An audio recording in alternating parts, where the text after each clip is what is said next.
Bonjour, de Mémoire de Ginkgo vous souhaite la bienvenue. Une fenêtre sur la culture chinoise traditionnelle. Des histoires anciennes et leur profonde sagesse pour offrir une inspiration aux petits comme aux grands. Une invitation pour un voyage vers l'authenticité, la bonté et la tolérance.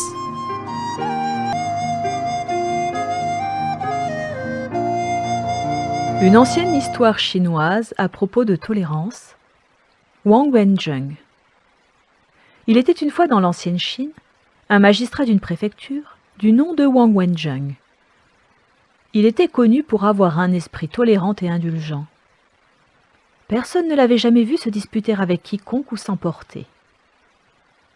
Un jour, sa famille voulut tester son niveau de tolérance et ils lui servirent un bol propre de riz à la vapeur et un bol de soupe à la viande avec de la saleté laissée volontairement sur le dessus.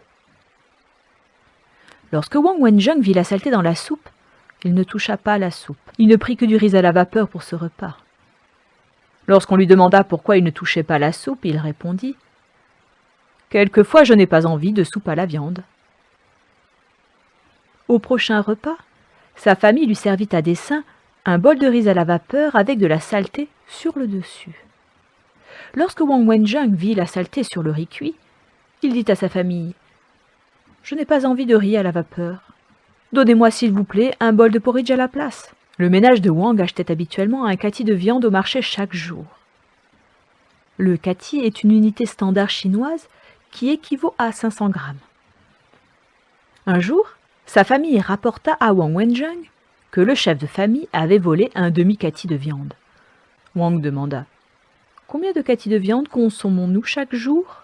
Sa famille répondit « Un kati. » Wang dit « Bien, pourquoi n'achetons-nous pas un kati et demi de viande chaque jour dorénavant? Dans l'éventualité où le chef vole un demi-kati de viande de nouveau, nous aurons encore suffisamment de viande. » Pendant que les voisins de Wang reconstruisaient leur maison, ils étalèrent un grand tas de matériaux de construction devant l'entrée principale de la maison de Wang Wenzheng. En conséquence, Wang était incapable d'utiliser l'entrée principale. Il dut utiliser une petite porte de côté qui lui demandait de courber la tête quand il passait la porte.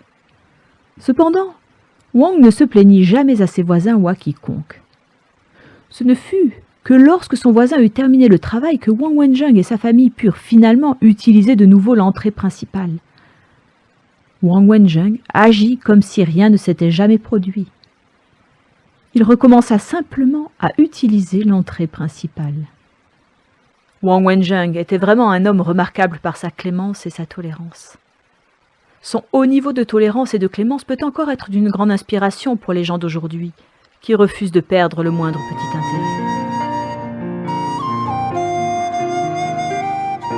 De Mémoire de Ginkgo vous remercie d'avoir écouté ce podcast. Au plaisir de vous retrouver pour d'autres histoires.